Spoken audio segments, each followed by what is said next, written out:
Bismillahirrahmanirrahim. Bismillahi badana walhamdulillirabbina wassalatu wassalam linnabi habibina ya Allah ya Rabbana anta maqsuduna ridhoka matlubuna ya Rahmanu ya Rahim ya Maliku ya Kudus ya Salamu ya Mu'min ya Muhaiminu ya Aziz ya Jabbar Mutakabir ya Khaliku ya Bari ya Musawwiru ya Ghaffar ya Qaharu ya Wahhab ya Razzaqu ya Fattah ya Alimu ya Qabid ya Basitu ya Khafid ya Rafi'u ya Mu'is ya Mudhillu ya Sami' ya Basiru ya Hakam ya Adlu ya Latif ya Khabiru ya Halim ya Azimu ya Ghafur ya Kabiru ya Hafid ya Muqitu ya Hasib ya Jalilu ya Karim ya Raqibu ya Mujib ya Wasi'u ya Hakim ya Wadudu ya Majid ya Ba'isu ya Syahid ya Haqqu ya Wakil ya Qawiyu ya Matin ya Waliyu ya Hamid ya Muhsi ya Mubdi ya Mu'idu ya Muhyi ya Mumitu ya Hayyu ya Qayyumu ya Wajid ya Majidu ya Wahid ya Ahadu ya Somad ya Qadir ya Muqtadir ya Muqaddim ya Muakhir ya Awalu ya Akhir ya Zahiru ya Batin ya Wali Muta'ali ya Baru ya Tawwab ya Muntaqimu ya Afu ya Ra'ufu ya Malik Malikal Mulki Dzal Jalali wal Ikram ya Muqsitu ya Jami' ya Ghaniyu ya Mughni ya Mani'u ya Dhar ya Nafi'u ya Nur ya Hadi ya Badi'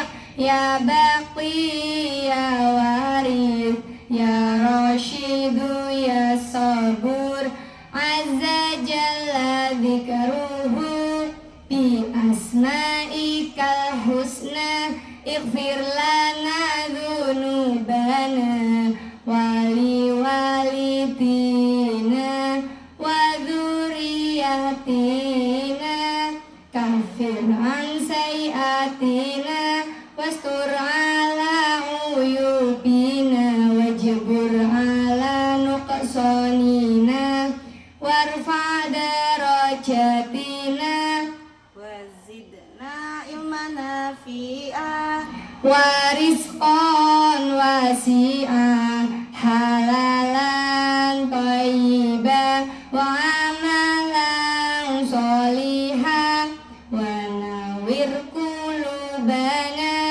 wa yasir umurana wa sahih ajsadana daima hayatina ilal khairi qad قاربنا عن الشر باعدنا والقرب راجعونا آخرا نلنا المنى بلغ مقاصدنا واقضي حوائجنا والحمد لإلهنا الذي هدانا صل وسلم على طه خليل الرحمن وآله وصحبه إلى آخر الزمان. الفاتحة. أعوذ بالله من الشيطان الرجيم. بسم الله الرحمن الرحيم. الحمد لله رب العالمين الرحمن الرحيم مالك يوم الدين إياك نعبد وإياك نستعين اهدنا الصراط المستقيم صراط الذين أنعمت عليهم غير المغضوب عليهم ولا الضالين آمين. رضيت بالله ربا وبالإسلام دينا وبمحمد نبيا ورسولا ربي زدني علما وارزقني فهما amin ya rabbal alamin. Baiklah, kita lanjut dengan sholawat nariyah ya anak-anak.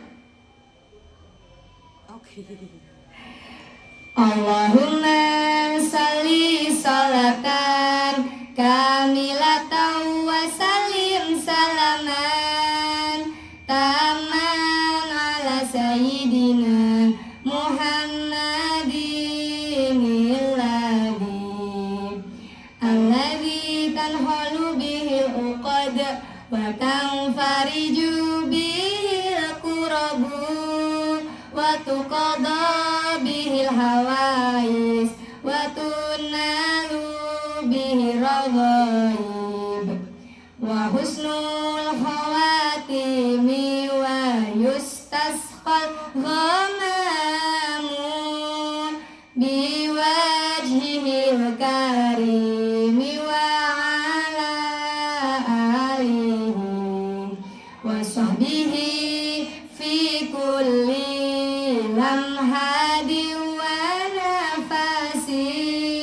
wa nafasim bi'adadi kulli ma'lumin.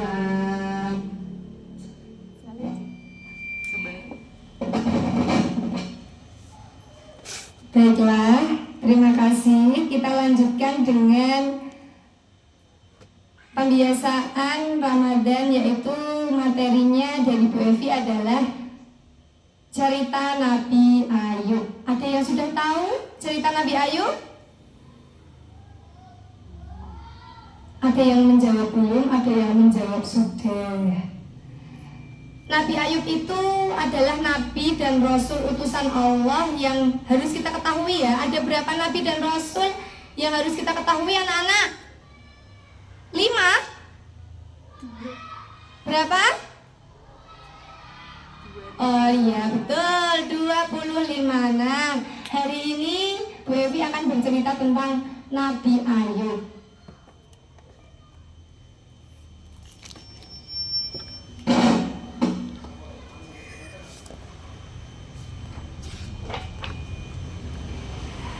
Baiklah, sudah siap mendengarkan ceritanya anak-anak?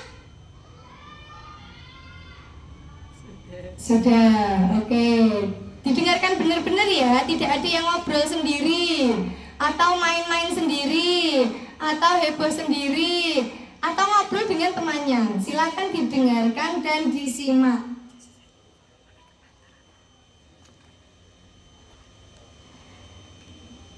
Nabi Ayub alaihissalam, teladan dalam kesabaran, itu adalah judulnya. Nabi Ayub alaihissalam, teladan dalam kesabaran. Suatu ketika, para malaikat berkumpul. Mereka saling bertanya, siapakah manusia yang paling soleh saat ini? Satu persatu malaikat memberikan penilaian, dan setiap malaikat menyebutkan Nabi Ayub. Tak satu pun yang mencelanya. Semua catatan amal Nabi Ayub terpuji. Para malaikat sepakat Nabi Ayub yang paling soleh. Nabi Ayub sangatlah beruntung. Dia mempunyai kekayaan berlimpah. Perkebunannya luas membentang. Peternakannya berkembang pula. Istrinya cantik dan baik, bernama Rahmah. Nabi Ayub sekeluarga tinggal di istana megah. Kekayaannya membuat Nabi Ayub rajin bersedekah, sehingga banyak orang miskin yang tertolong. Nabi Ayub juga giat berdakwah. Dia membimbing umatnya pada agama yang benar. Jadi wajarlah banyak orang mencintainya. Bahkan malaikat pun memujinya. Iblis mendengar pujian para malaikat, sehingga timbullah rasa dengki. Sang iblis mengumpulkan para setan. Iblis berkata marah, "Aku sangat kecewa. Ternyata Ayub manusia paling soleh. Dia disukai manusia. Ayub dipuji para malaikat. Bahkan dia sangat disayangi Allah." Makhluk-makhluk jahat membuat rencana. Mereka ingin menyesatkan Nabi Ayub.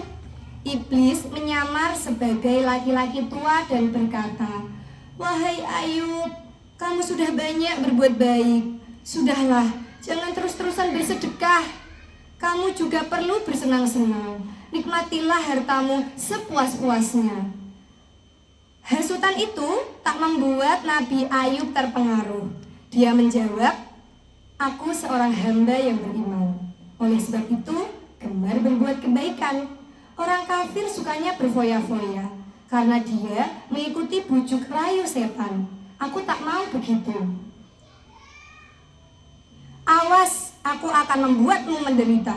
Apakah imanmu masih kuat setelah susah? Kita lihat saja nanti." Iblis yang menyamar marah-marah. Dia mengerahkan makhluk-makhluk jahat.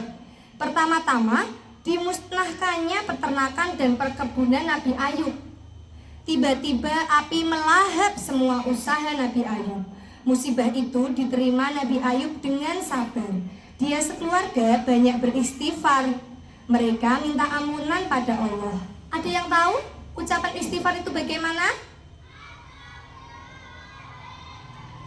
Bagus, betul. Astaghfirullahaladzim. Nabi Ayub berkata bijak, "Tenanglah, semuanya milik Allah. Sekarang Allah mengambil lagi dari kita. Mari kita berusaha kembali. Nanti Allah akan memberi rezeki yang lebih banyak."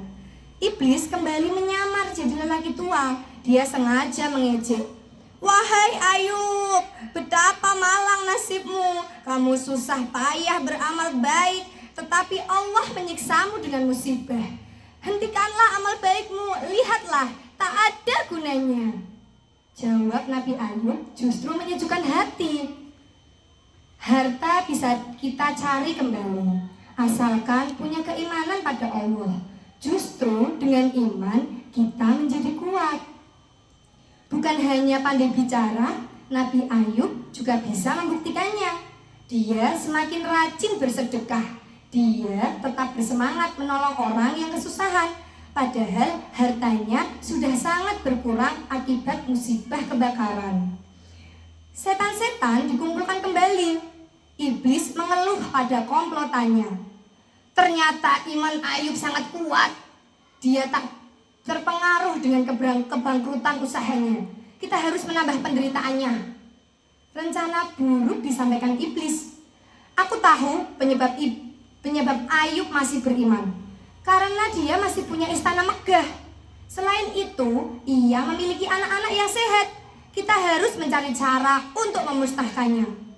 Kejahatan itu mereka laksanakan bersama-sama. Mendadak saja terjadi angin topan, gempa bumi dahsyat mengguncang. Bencana itu sangat mengerikan. Istana Nabi Ayub pun rubuh. Bangunan yang megah itu rata dengan tanah. Puing-puing bangunan berserakan. Betapa beratnya cobaan yang diterima oleh Nabi Ayub. Putra-putri Nabi Ayub pun meninggal dunia dihimpit reruntuhan. Nabi Ayub dan istrinya menangis. Mereka tak sedih kehilangan rumah, tapi sedih melihat kematian semua anak-anaknya. Nabi Ayub dan istrinya berdoa, "Ya Allah, terimalah arwah anak-anak kami, tempatkanlah mereka di surgamu, dan jadikanlah kami orang yang sabar." Kehidupan Nabi Ayub jatuh melarat. Dia tak punya harta benda dan pakaian. Pakaiannya lusuh dan compang-camping. Dia dan istri tinggal di rumah sederhana. Hidup mereka seadanya saja. Iblis kembali menyamar sebagai lelaki tua. Dia menemui Nabi Ayub. "Nah, sudah kubilang kan, percuma saja kamu berbuat baik, Ayub. Hidupmu malah semakin susah. Terbukti bahwa Allah tak sayang padamu. Berhentilah menyembahnya." Luar biasa kesabaran Nabi Ayub dan rahmah. Bujuk rayu iblis tak sedikit pun mempengaruhi mereka. Iblis pun kesal. Sebelum pergi ia mengancam, "Awas, hidupmu akan lebih menyedihkan. Aku akan membuatmu merana." Ancaman iblis tak membuat gentar orang beriman. Nabi Ayub dan istri semakin taat kepada Allah. Hanya dengan ibadah hati jadi tenang. Keduanya minta kebahagiaan hidup pada Allah, sehingga kesulitan tak membuat keduanya berduka. Lagi-lagi iblis gagal dengan kejahatannya. Dia semakin geram dan mengumpulkan kelompok tanya. Iblis menyumpah-nyumpah, "Gawat, benar-benar gawat. Ternyata kesabaran Ayub sangat kuat. Jangan sampai kita kalah. Ini sangat memalukan." Iblis membuat rencana paling kecil. Ada yang tahu rencana iblis? Penasaran gak apa rencana iblis selanjutnya? Gak penasaran? Oh, ada yang penasaran. Oke, kalau penasaran Bu Evi akan lanjut karena ini ceritanya belum selesai. Iblis membuat rencana paling kecil. Oh iya, kita belum menyiksa tubuhnya. Carilah cara agar tubuhnya kesakitan. Tentu ia akan menyerah. Maka setan-setan meniupkan kuman-kuman penyakit. Nabi Ayub langsung jatuh sakit. Kemudian tubuhnya ditumbuhi oleh bisul bernanah di sekujur tubuh. Nabi Ayub terbaring lemah di ranjang. Ia merasakan panas dan gatal yang luar biasa. Sementara orang sekitar mencium bau busuk. Para tetangga juga dibisiki kejahatan iblis. Para tetangga berdatangan, "Pergilah dari kampung kami, bau tubuhmu sangat mengganggu." Mereka lupa jasa-jasa Nabi Ayub yang dahulu. Padahal dahulu mereka sering minta bantuan. Dengan rela, Nabi Ayub pindah. Nabi Ayub terusir dari kampung halamannya. Keduanya pindah ke Gubuk Reot. Lokasinya di ujung desa paling jauh. Jarang sekali orang yang lewat sana. Istri Nabi Ayub setia mendampingi. Rahmah dengan tabah merawat sang suami. Berbagai obat dioleskan, tapi kesembuhan tak kunjung datang. Bertahun-tahun lamanya Nabi Ayub terbaring sakit. Ibu Rahmah yang mencari nafkah. Syukurlah ada yang menerimanya untuk bekerja. Tugasnya memotong-motong roti. Setiap sore Ibu Rahmah pulang ke rumahnya. Dia membawa upah beberapa potong roti. Itulah yang disantap bersama suaminya, yaitu Nabi Ayub. Mereka hidup sangat prihatin. Kesusahan belum berhenti menimpa orang-orang munafik tak suka pada Nabi Ayub. Hasutan kaum munafik membuat Rahmah dipecat dari pekerjaannya. Sementara Nabi Ayub hanya bisa berbaring lemah di kasur. Tubuhnya semakin kurus, bisulnya sudah berulat-ulat. Nabi Ayub dan istrinya berhari-hari tidak makan. Kemudian Rahmah melangkah keluar dari gubuknya yang reot. Dia mencari sedikit makanan pengganjal perut. Sore hari ia pulang ceria. Wajahnya berseri-seri membawa beberapa potong roti. Rahmah menyuguhkan makanan dan minuman pada suaminya.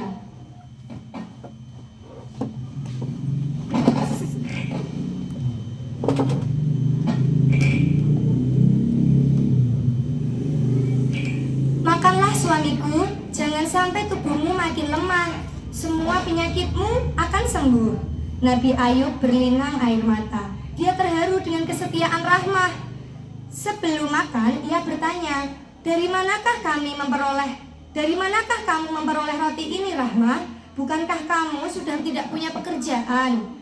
Rahmah menjawab, aku menjual rambutku yang panjang. Sebagai gantinya, kita mendapatkan roti. Nabi Ayub semakin terharu. Dia bangga dengan pengorbanan istrinya. Semoga Allah membalas amalmu. Nabi Ayub memanjatkan doa. Kondisi Nabi Ayub amat memprihatinkan. Dia sangat membutuhkan pertolongan. Tapi iblis datang menyamar lagi sebagai lelaki tua. Dia mengejek, nah, rasakanlah penderitaanmu Ayub. Apalagi yang kau miliki? Harta tidak punya, anak mati semua. Sekarang tubuhmu bau busuk dan berulat.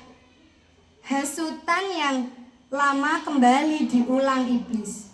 Ingkarlah pada Allah. Sia-sia belaka kamu menyembahnya. Lebih baik kamu hidup sesuka hatimu saja. Kamu tak pantas menderita begini Ayub. Musibah yang banyak tak kunjung melemahkan iman Nabi Ayub. Nabi Ayub menjawab, tak apa-apa, aku masih saja bersyukur. Sebab lidahku masih sehat. Aku tetap mampu beribadah. Itu membuatku bersyukur. Memang benar ya anak-anak, Nabi Ayub itu tetap taat beribadah. Dia bisa sholat sambil berbaring. Meski tubuhnya bau busuk, tetapi lidahnya masih sehat, sehingga ia beribadah dengan benar. Ibu Rahmah pun tetap setia. Dia tidak putus asa merawat suaminya. Bertahun-tahun berlalu, kondisi Nabi Ayub tidak berubah. Ia dan istrinya makin sering kelaparan. Iblis pun sering menghasut Ibu Rahmah. Hidupmu sangat-sangat menderita. Jangan sia-siakan umurmu untuk merawat Ayub, Rahmah. Toh sebentar lagi dia akan mati. Pergilah dari suamimu. Kamu bisa mencari penghidupan yang lain. Sayangnya Ibu Rahmah tergoda bujukan iblis. Dia berkata, suamiku, aku hendak pergi. Aku tak sanggup terus begini. Alangkah kagetnya Nabi Ayub. Dia tak menyangka iman istrinya melemah.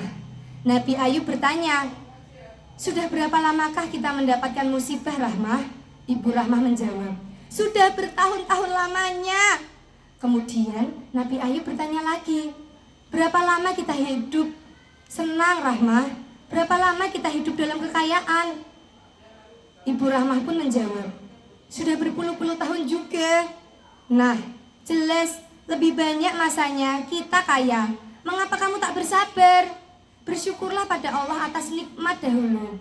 Niscaya Allah akan memberikan rezeki di masa mendatang. Tegas Nabi Ayub. Ibu Rahmah pun mematuhi nasihat suaminya. Aku tak peduli. Ibu Rahmah pun tidak mematuhi nasihat suaminya. Aku tidak peduli, aku tak sanggup lagi, biarkanlah aku pergi, ucapnya. Kemudian Ibu Rahmah keluar dari gubuk. Dia meninggalkan suaminya yang sakit parah. Saking marahnya Nabi Ayub berkata, kamu benar-benar keterlaluan. Aku bersumpah, nanti setelah sehat, aku akan memukulmu. Aku pukul kamu 100 kali. Tinggallah Nabi Ayub sebatang kara. Tak ada lagi yang menemaninya. Istri pun sudah pergi menjauh. Namun Nabi Ayub tak putus asa. Dengan penuh keimanan Nabi Ayub berdoa. Doanya diabadikan dalam Al-Quran anak-anak. Ada di surat Shad ayat 41,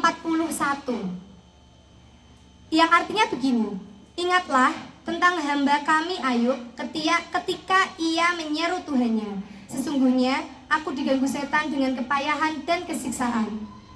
Allah sangat kagum dengan kesabarannya.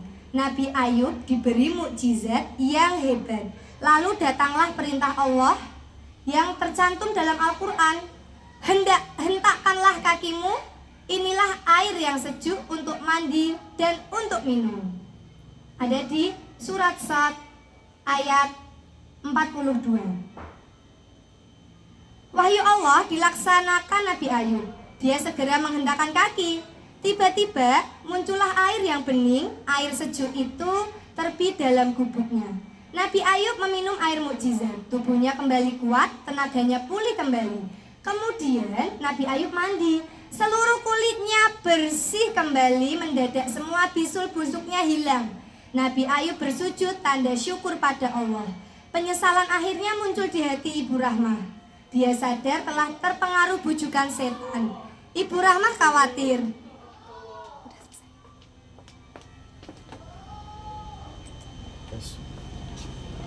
Ibu Rahmah khawatir dengan keselamatan suaminya. Dia kembali pulang ke rumah. Ternyata Nabi Ayub berdiri dengan gagah. Tubuhnya kuat dan segar. Suaminya sehat seperti sedia kala. Ibu Rahmah kaget dan memeluk suaminya. Dia amat bersyukur dengan kesembuhan suaminya.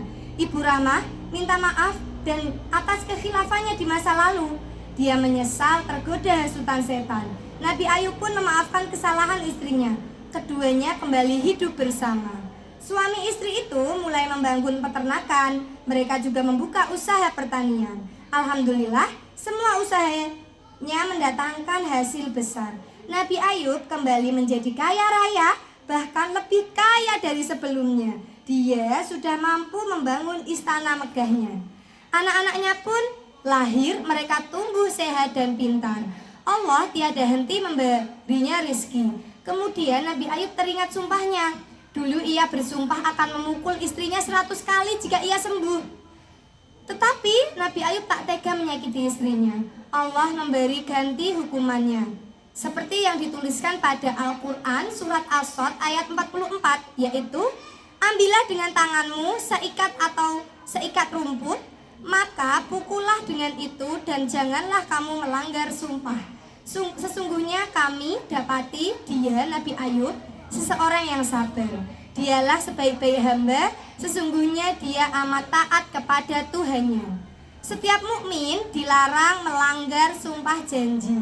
Dari itu Nabi Ayub mengikat 100 rumput kering lalu dipukulkan secara halus pada Rahmah. Maka Nabi Ayub tak melanggar sumpah. Sedangkan istrinya tidak tersakiti. Begitulah Allah memberi kemudahan pada Nabi Ayub dan Rahmah. Keduanya sabar menghadapi cobaan. Nabi Ayub lulus ujian. Dia malah bisa mengalahkan setan. Terbukti kesepakatan para malaikat. Nabi Ayub benar-benar layak diteladani. Selanjutnya tak ada lagi penderitaan. Nabi Ayub sekeluarga hidup damai dalam kebahagiaan. Itu adalah cerita dari Nabi Ayub.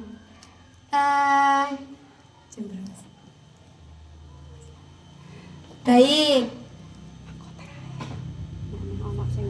Kamu menyampaikan hari ini betapa ada kegiatan. Kalau yang mau mengumpulkan zakat bisa ke Bu Evi semuanya. Oke. Tak tinggal ya. Makasih. Baiklah. Itu adalah cerita dari Nabi Ayub ya anak-anak. Apa yang bisa kita teladani dari cerita Nabi Ayub? Coba ada yang mau jawab?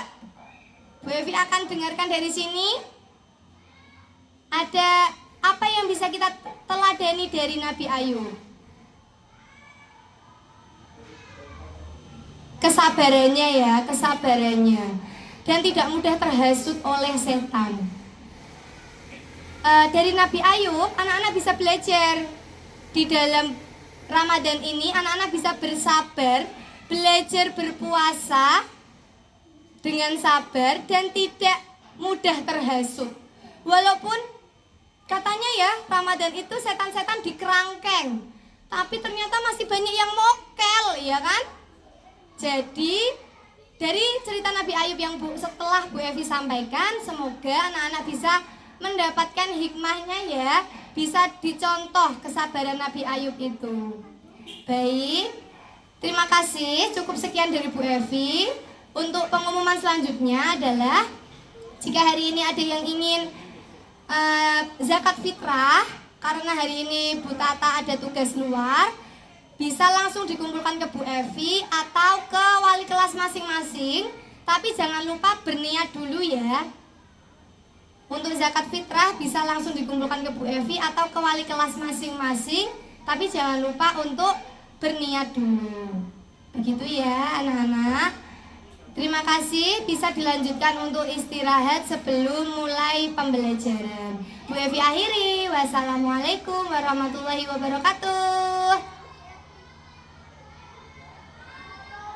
SD Negeri Purwayasa 4.